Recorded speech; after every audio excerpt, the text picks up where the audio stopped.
Hi friends, welcome back to my channel Maha garden. இன்றைக்கி நம்ம பார்க்க போகிறது புது ரோஜா செடி, அதாவது கல்கத்தா ரோஜா.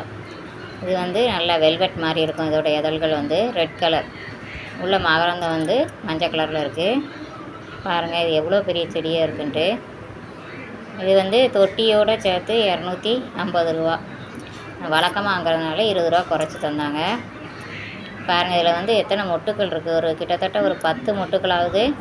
நேற்று 2 பூக்கள் எடுத்துட்டேன். இதில் 10 மொட்டுகள் இருக்குது பாருங்கள். மொத்தமாக சேர்த்து 10 மொட்டுகள் இருக்குது பாருங்கள். இது பாதி விரிஞ்சிருக்கு பாருங்கள். ஒவ்வொரு கிளையிலையும் மொட்டுகள் 2 மொட்டுகள் 3 மொட்டுகள் இருக்குது பாருங்கள். இன்றைக்கி ஒரு ரோஸ் விரிஞ்சிருக்கு. இதோட இதழ்கள் வந்து நல்ல வெல்வெட் மாதிரி நல்லா அழகாக இருக்குது பாருங்கள். பிளாக் ரோஸ் வந்து நல்ல அதோட இதழ்களும் வெல்வெட் மாதிரி தான் இருக்கும். இதோட இதுவும் வெல்வெட் மாதிரி தான் இருக்குது. அது வந்து பிளாக்காக மாறும், அதாவது அரக்கு கலரில் பூத்து பிளாக்காக மாறும். ஆனால் இது வந்து அப்படியே சிவப்பு கலர்லேயே இருக்குது. ரெட் கலரில் ஊட்டி ரோஜா வச்சுருக்கேன். சரி, இது வந்து நல்ல செடி நல்லா பெருசாக இருக்கு, நல்லா இருக்குன்ட்டு வாங்கினேன். பாருங்கள் எப்படி இருக்குன்ட்டு. சொல்லி தந்தது கல்கத்தா ரோஜான்னு சொல்லி தந்தார். இது என்ன ரோஜான்னு தெரியல, பார்ப்போம். இதோட வளர்ச்சி எப்படி இருக்குதுன்னு பார்ப்போம். கொஞ்சம் வெயில் படுற மாதிரி வைக்கணும்.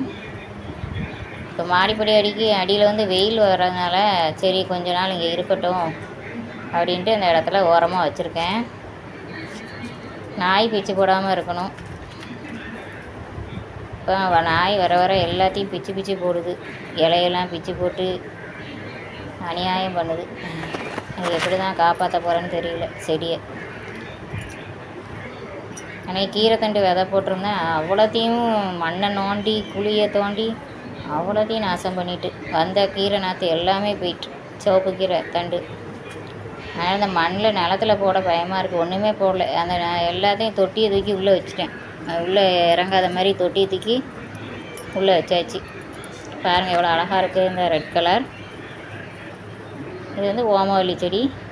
இது ஏற்கனவே ஷார்ட்ஸ் போட்டிருக்கேன் பாருங்கள். எவ்வளோ நல்லா அழகாக ஃப்ரெஷ்ஷாக வருது பாருங்கள். சின்ன தொட்டியில் தான் இருக்குது. இது வந்து சளிக்கு ஒரு நல்ல மருந்து. அதாவது வெறுனே இந்த இலையை பறித்து சாப்பிட்லாம். சளி வந்து நல்லா குணமாகும். கஷாயமாகவும் போட்டு குடிக்கலாம். வெத்தலை மிளகு அதெல்லாம் போட்டு, துளசியெல்லாம் போட்டு, இதையும் போட்டு கஷாயம் மாதிரி போட்டு குடிக்கலாம். பாருங்கள் என்கிட்ட ஒரு செடி தான், ஒரே ஒரு செடி தான் இருக்குது. எவ்வளோ ஃப்ரெஷ்ஷாக இருக்குது பாருங்கள். சின்ன தொட்டிலையுமே நல்லா அழகாக வளர்ந்துருக்கு பாருங்கள். எவ்வளோ பசுமையாக இருக்குது. இதுக்கு வந்து எல்லாத்துக்கும் கொடுக்குற உரமே நீர் உரங்களே போதுமானது. கொஞ்சம் மண்ணை கிளறி விட்டுகிட்டே இருந்தேன்னா நல்லா சூப்பராக வளரும். Okay, thank you. Happy gardening.